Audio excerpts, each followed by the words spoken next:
Hey everybody, and welcome to a special edition of CPCN. Last Saturday, Victor and I came with all the news we didn't have time to cover throughout the week.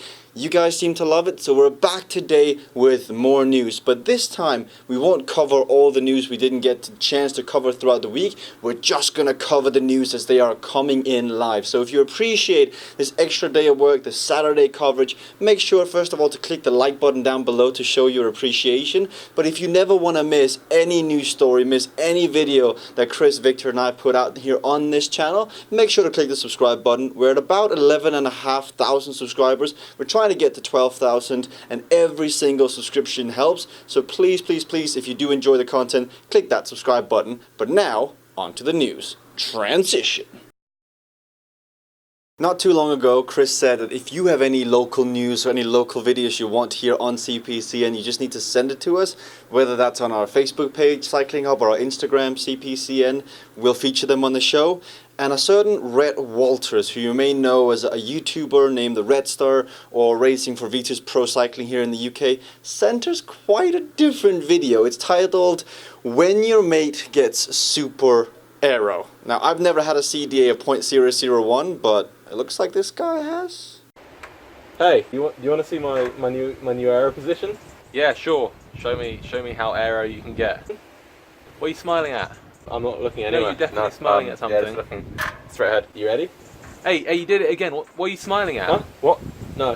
Fine. Well, I don't know what I'm looking at. Okay, just show me this aero position. Sure, go for it.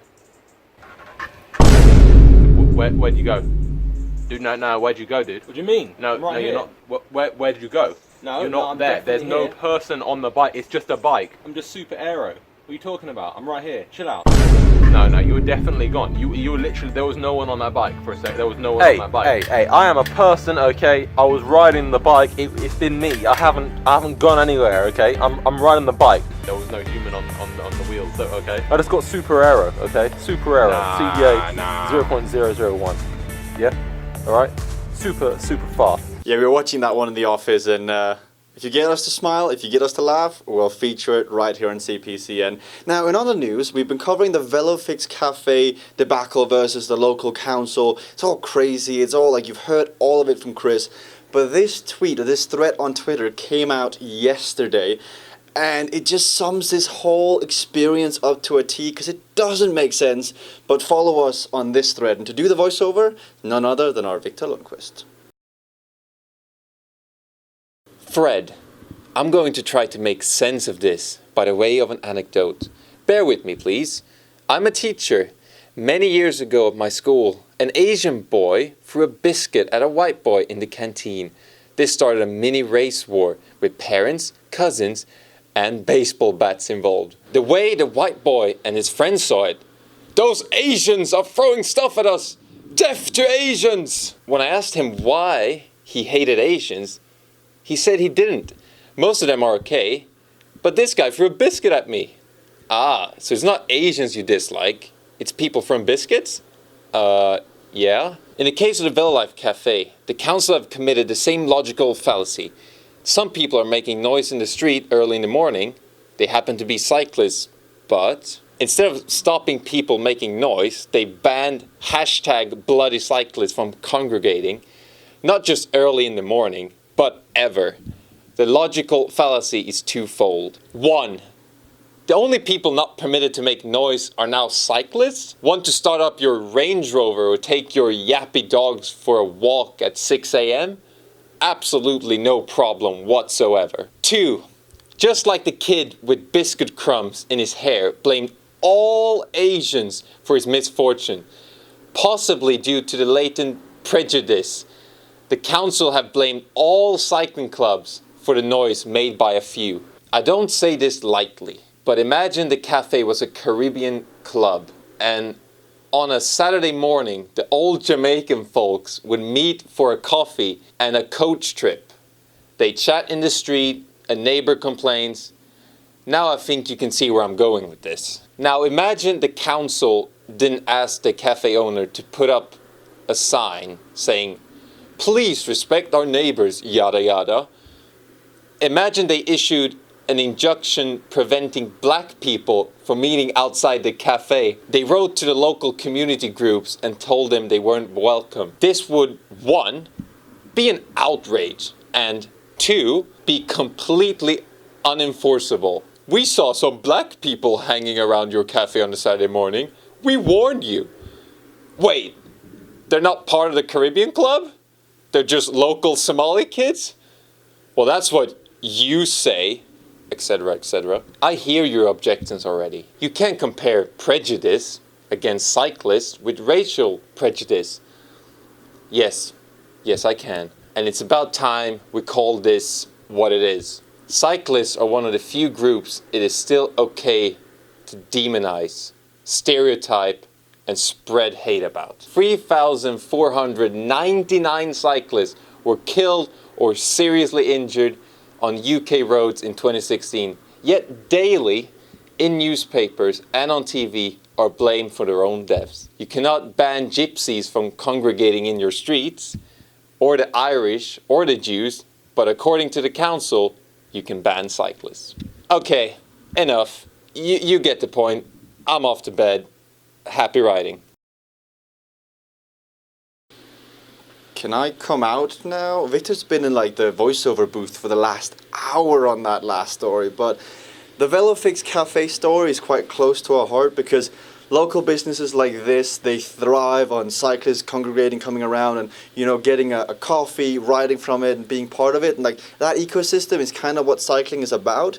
And if you end up banning these sort of like small groups of cyclists, then the entirety of the ecosystem hurts from it. And so it's pretty ridiculous of what's happening in this case, and we feel it's our duty as a news show to keep you updated on what's happening, so in real time you can, you know, make decisions and have opinions accordingly. But that thread on Twitter picked up a lot of steam over the week, so it was only right that we showed it here on CPCN. But in more positive news, the Tour of Britain is just around the corner and they are launching a national art competition. So you know when you watch the Tour de France and by the side of the road you have the farmers on their tractors creating like rear wheels and front wheels or bicycles, or you've got schools standing by the side of the road with all the children making up some sort of art. Well, now Tour of Britain are doing the same thing they did last year because they ran this competition last year as well.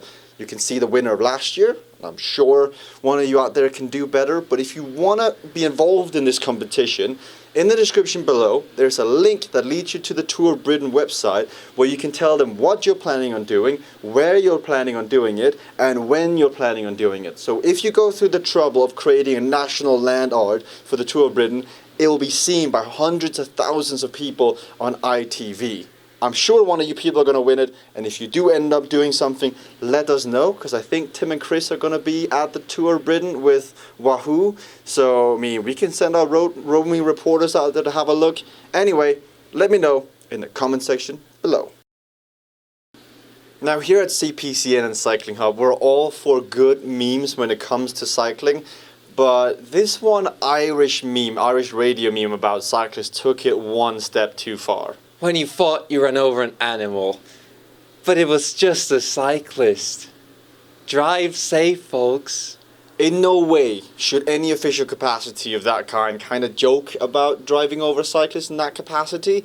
I mean, it's just uncalled for, it's just unnecessary, and rightfully so, they issued an apology tweet. Or did they? Yesterday, we posted a meme that has offended and upset some members of our audience.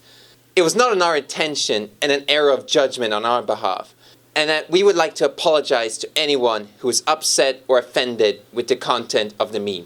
When you thought you made an apology, but it turns out it was just a non-apology. Yeah, Irish Radio, I don't think that was the smartest move, and it may be worth having a chat with the interns, because joking about that is never a good thing. Now, if you're a fan of the show, if you're a fan of CPCN, you would have seen that Phil Gaimon has been in the news quite a lot recently.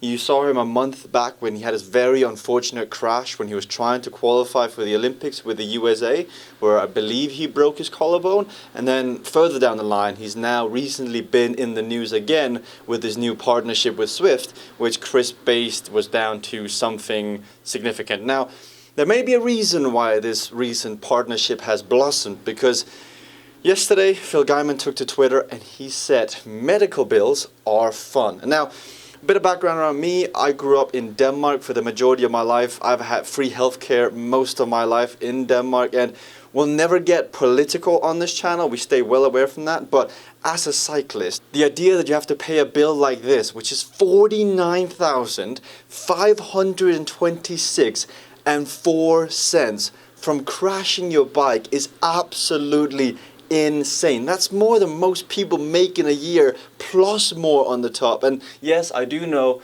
that Phil Gaimon went to a specialist. His job is literally to ride a bike, despite being the retired cyclist or whatever his brand is.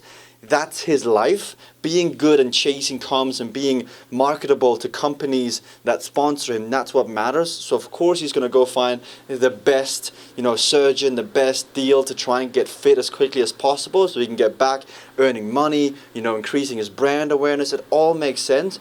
But recently, we had a good friend of the show, Shell Muldoon. She went down and she had a bad accident, and I would not wish on her, a good friend in the US, that have to pay bills like this. Absolutely absurd.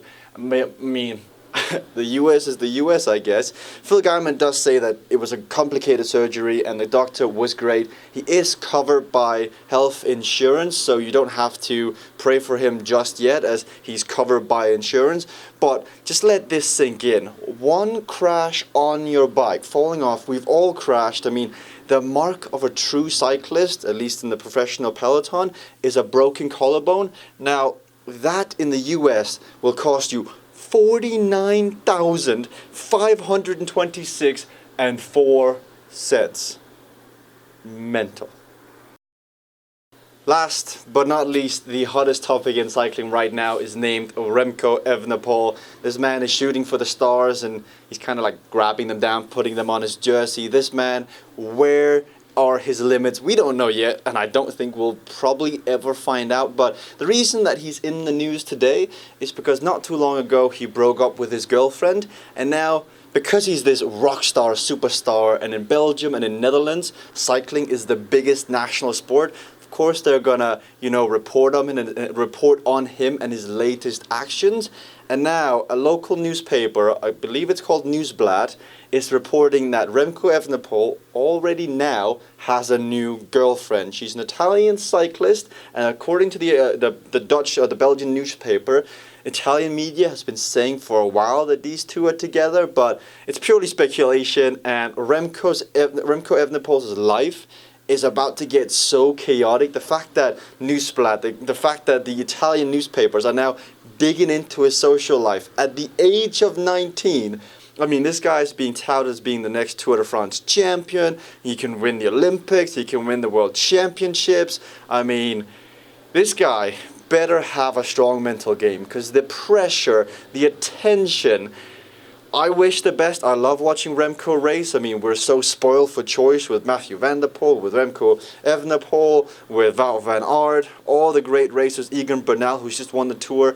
I hope the new young crop can deal with the attention, because everyone is going to be seeking for dirt. And when you are 19, you may not make the smartest decisions. But anyway, that's today's CPCN special edition. If you have enjoyed it, make sure, if you haven't already, click that subscribe button. We're on our way to 12,000 subscribers. This one was hosted by Victor and I, since Chris are taking Saturdays and Sundays off, but we still think you guys deserve a video. If you enjoyed it, as I said in the beginning, click that like button. But until next time, we'll see you.